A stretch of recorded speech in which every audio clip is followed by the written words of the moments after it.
Hi friends, வணக்கம். எல்லோரும் எப்படி இருக்கீங்க? இன்றைக்கி நம்ம சேனலில் ரொம்பவே சூப்பரான மசால் வடை எப்படி பண்ணுறதுன்னு பார்க்க போகிறோம். நம்ம மசால் வடை எல்லாருமே செஞ்சுருப்போம். ஆனால் எல்லாருக்குமே கடைகளில் வாங்கின அதே மாதிரியாக டேஸ்டியாகவும் ரொம்ப கிறிஸ்பியாகவும் கிடைக்கிறதில்ல. அதுக்கு நம்ம செய்கிற ஒரு சில மிஸ்டேக் தான் காரணம்.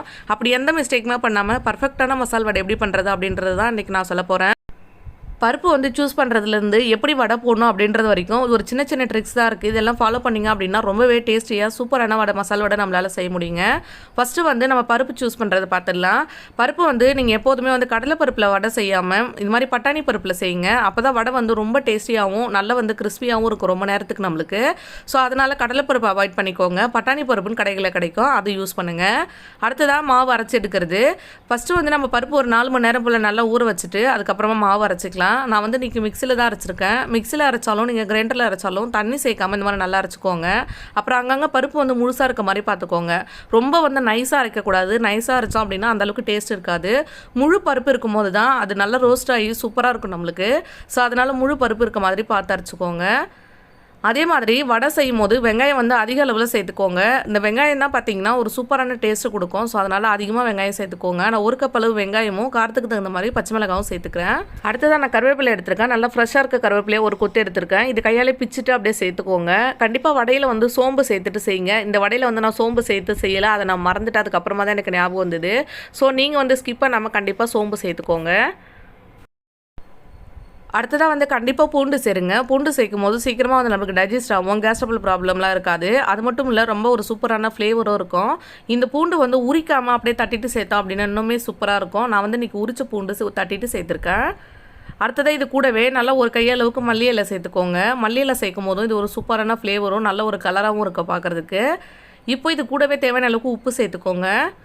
இந்த மல்லி இலை கருவேப்பிலை இதெல்லாம் ஃப்ரெஷ்ஷாக இருக்க மாதிரி பார்த்து சேருங்க. அப்போ இன்னும் டேஸ்ட் சூப்பராக இருக்கும். கொஞ்சமாக இஞ்சி சின்ன சின்னதாக கட் பண்ணி வச்சுருக்கேன், அதையும் சேர்த்துக்கிறேன். இஞ்சி ரொம்ப அதிகமாக போடாதீங்க. அதே மாதிரி ரொம்ப பெரிய பெரிய துண்டாகவும் போடக்கூடாது.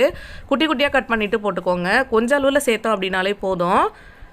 தட்டிட்டு சேர்த்தோம் அப்படின்னா ரொம்ப பெருசாக இருக்கும். அதனால் நீங்கள் கட் பண்ணிவிட்டு குட்டி குட்டியாக கட் பண்ணிவிட்டு கூட தட்டிட்டு அதுக்கப்புறமா சேர்க்கலாம். இதெல்லாம் சேர்த்ததுக்கப்புறமா நல்லா மிக்ஸ் பண்ணிக்கலாம். பாருங்கள் எந்தளவுக்கு உதிரியாக இருக்குது அப்படின்னு. கண்டிப்பாக இந்த மாதிரி தான் இருக்கணும். ரொம்ப நம்ம தட்டி போடுறது ஈஸியாக இருக்கும் அப்படின்றதுக்காக ரொம்ப மாவு தண்ணியாட்டம் இருக்கக்கூடாது. இப்போ நம்ம வடை தட்டுறதுலேயும் ஒரு சில ட்ரிக்ஸ் இருக்குது. என்னென்னு பார்த்தீங்கன்னா, மாவு இந்த மாதிரி எடுத்துகிட்டு ரொம்ப டைட்டாக உருண்டை பிடிச்சிட்டு நல்லா முழுன்னு ஆக்கிட்டு அதுக்கப்புறமா எந்த ஒரு கிராக்குமே இல்லாமல் ஷேப் பண்ணக்கூடாது. நம்ம அது ரொம்ப தப்பு. வடை மாவு சும்மா கையில் லைட்டாக உருட்டிட்டு அங்கங்கே சின்ன சின்ன ஓட்டையெல்லாம் இருக்கணும். அந்த மாதிரி தட்டி போடணும். அப்போ தான் நிறைய அளவு எண்ணெய் உள்ளாரையும் போகும். ஸோ அதனால் நல்லா கிறிஸ்பியாக வெந்து வரும். ஆனால் கண்டிப்பாக எண்ணெய் இழுக்காது. ஸோ அதனால் பயப்படாதீங்க. இப்போது கையில் எடுத்துகிட்டு இந்த மாதிரி உருண்டை பிடிச்சிக்கோங்க. சும்மா லைட்டாக உருண்டை பிடிச்சிக்கோங்க, ரொம்ப டைட் பண்ணி உருண்டை பிடிக்காமல். அடுத்ததாக ஒரு உள்ளங்கையில் வச்சுட்டு லைட்டாக ப்ரெஸ் பண்ணிக்கோங்க. நம்ம ஒரே கையில் வச்சு நம்ம ப்ரெஸ் பண்ணி அந்த கைரேகைலாம் தெரியுற மாதிரி போடுறதுலாம் அந்தளவுக்கு நல்லா இருக்காது. லைட்டாக அப்படி ப்ரெஸ் பண்ணிட்டீங்க அப்படின்னா 2 சைடு எந்த ஒரு கைரேகையும் தெரியாது. பார்க்குறதுக்கு ரொம்ப அழகாக இருக்கும். கடைகளில் இந்த மாதிரி தான் போடுவாங்க. இது பார்க்குறதுக்கு கடைகளில் வாங்கின வடை மாதிரியே இருக்கும். ஸோ அதனால் இந்த மாதிரி தட்டிக்கலாம். வடையோட அளவு பெருசாக வேணும் அப்படின்னா மாவு கொஞ்சம் எக்ஸ்ட்ரா எடுத்துக்கோங்க. இப்போது நிறைய பேர் வடையில் மஞ்சத்தூள் போடுவீங்க. அப்புறம் பெருங்காயத்தூள் கண்டிப்பாக போட்டுக்கோங்க. மஞ்சத்தூள் போடுறது பர்சனலாக எனக்கு பிடிக்காது, அதனால் நான் போடலை. நீங்கள் தேவைப்பட்டால் மஞ்சத்தூள் போட்டுக்கலாம். அப்புறம் பெருங்காயத்தூள் கண்டிப்பாக ஸ்கிப் பண்ணாமல் போடுங்க. என்கிட்ட இல்லாதனால நான் இன்றைக்கி போடலை. பெருங்காயத்தூள் சேர்த்து செஞ்சீங்க அப்படின்னா டைஜஷனுக்கு ரொம்ப நல்லாயிருக்கும். இது பருப்பு வடை அப்படின்றதால கேஸ்ட்ரபிள் ப்ராப்ளம்லாம் நம்மளுக்கு வராது. இப்போ பாருங்கள், நான் கையில் வச்சுட்டு சும்மா அப்படியே தட்டிக்கிட்டேன். இந்த மாதிரி தட்டி போடும்போது தான் வடை நல்ல ஷேப்பாகவும் இருக்கும். இது ரொம்ப கரெக்டான ஷேப்பில் இல்லை பாருங்கள். அந்த சைடெல்லாம் பார்த்திங்கன்னா சின்ன சின்ன போர்ஸ்லாம் இருக்கும். அந்த மாதிரி இருக்கும்போது தான் நல்ல கிறிஸ்பியாக கிடைக்கும் நம்மளுக்கு. அவ்வளோதான், சூப்பராக வடை தட்டி எடுத்தாச்சு. அடுத்ததான் இது பொரிக்க ஸ்டார்ட் பண்ணிடலாம். இப்போ எண்ணெய் ஓரளவுக்கு நல்லா சூடானதுக்கு அப்புறமா வடை போட ஆரம்பிச்சிடலாம். ரொம்ப கொதிக்க எண்ணெய் சூடு பண்ணிவிட்டு அதுக்கப்புறமா போட்டோம் அப்படின்னா வெளியில் சீக்கிரமாக நம்மளுக்கு வெந்து வந்துடும், உள்ளார வேகாது. அதனால் ஓரளவுக்கு எண்ணெய் சூடானதுக்கப்புறம் போட்டுருங்க. இப்போ பாருங்கள், நான் போட்ட உடனே ரொம்ப அதிகமாக பொங்கலை பாருங்கள், இந்த அளவு இருக்கணும். இந்த மாதிரி இருக்கும்போது நம்ம வடையை தட்டி போடலாம். வடை போடுறதுல நான் சொன்ன இந்த சின்ன சின்ன ட்ரிக்ஸ் எல்லாம் ஃபாலோ பண்ணிங்க அப்படின்னா ரொம்பவே டேஸ்டியாகவும் ரொம்பவே சூப்பராகவும் இருக்கும் நம்ம கடைகளில் வாங்குற வடை மாதிரியே. அதே மாதிரி வடையில் வெங்காயம் போடுறதுக்கு எதுவுமே நம்ம தயங்க தேவையில்லை. எவ்வளோ வேணாலும் போடலாம். நம்ம எந்தளவுக்கு வெங்காயம் போடுறோமோ அந்தளவுக்கு வடை ரொம்ப டேஸ்ட்டாக இருக்கும். எல்லாருமே பார்த்திங்கன்னா கடலைப்பருப்பில் நம்ம மசால் வடை போடுறோம். அதுதான் தப்பு. அது கண்டிப்பாக நல்லா இருக்காது, சீக்கிரமாக நமத்து போயிடும். இதில் வர அளவுக்கு டேஸ்ட் அதில் கிடைக்காது. கண்டிப்பாக பட்டாணி பருப்பில் வடை ஒரு தடவை போட்டு பாருங்கள், உங்களுக்கே தெரியும். உங்கள் எல்லாருக்குமே ரொம்ப பிடிக்கும்.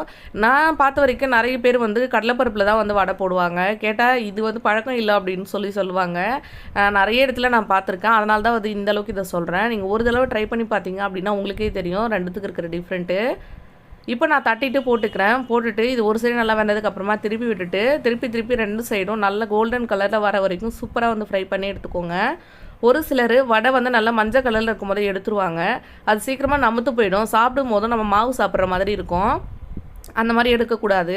அப்புறம் ஒரு சிலர் வந்து பார்த்திங்கன்னா வடையை நல்லா வந்து தட்டிடுவாங்க. நல்லா எப்படி சொன்னால் ஓட்டை வடை தட்டுவோம்ல அந்த மாதிரி நல்லா தட்டிடுவாங்க. ரொம்ப ஃப்ளாட்டாக இருக்க மாதிரி தட்டிடுவாங்க. அந்த மாதிரி தட்டக்கூடாது. இந்த மாதிரி கொஞ்சம் பார்க்குறதுக்கு நல்லா குண்டாக இருக்க மாதிரி தான் எடுக்கணும். அப்போ தான் வந்து ரொம்ப சூப்பராக இருக்கும்.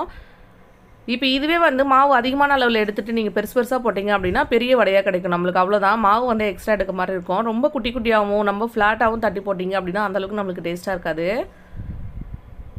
இப்போ ஒரு சைடு வெந்ததுக்கப்புறமா திருப்பி விட்டுட்டு நான் இன்னொரு சைடு வந்து நல்லா வேக வச்சுக்க போகிறேன். 2 சைடு நல்லா வந்ததுக்கப்புறமா வந்து வெளியில் எடுத்துடலாம். திருப்பி போட்டுட்டு 2 சைடு வந்ததுக்கப்புறம் உங்களுக்கு நான் காமிக்கிறேன்.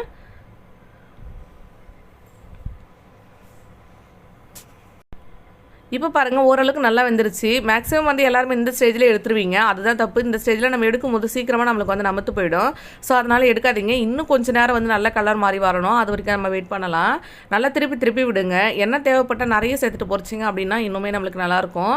பாருங்கள் இந்த அளவுக்கு கலர் வரணும். அதாவது நம்ம சேர்த்துருக்கு வெங்காயம்லாம் வந்து பார்த்திங்கன்னா நல்லா பொன்னிறமாக இருக்கணும். அந்த மாதிரி இருக்கும்போது எடுத்தீங்க அப்படின்னா தான் சீக்கிரமாக நம்மளுக்கு வந்து நமத்து போகாது. சூப்பரான வடை ரெடி ஆகிடுச்சு. நான் வந்து வெளியில் எடுத்து வச்சிட போகிறேன். பார்க்குறதுக்கு எந்த அளவுக்கு சூப்பராக இருக்குது பாருங்கள். அங்கங்கே முழு பருப்பு இருக்குது. இந்த மாதிரி இருக்கும்போது தான் சாப்பிட்றதுக்கு ரொம்ப நல்லாயிருக்கும். ட்ரை பண்ணி பாருங்கள். எப்படி வந்தது சொல்லி மறக்காமல் எனக்கு கமெண்ட் பண்ணுங்கள். இந்த வீடியோ பிடிச்சிருந்தது அப்படின்னா நம்ம சேனலை சப்ஸ்கிரைப் பண்ணி பெல் பட்டனை கிளிக் பண்ணிக்கோங்க. தேங்க்யூ. தேங்க்ஸ் ஃபார் வாட்சிங்.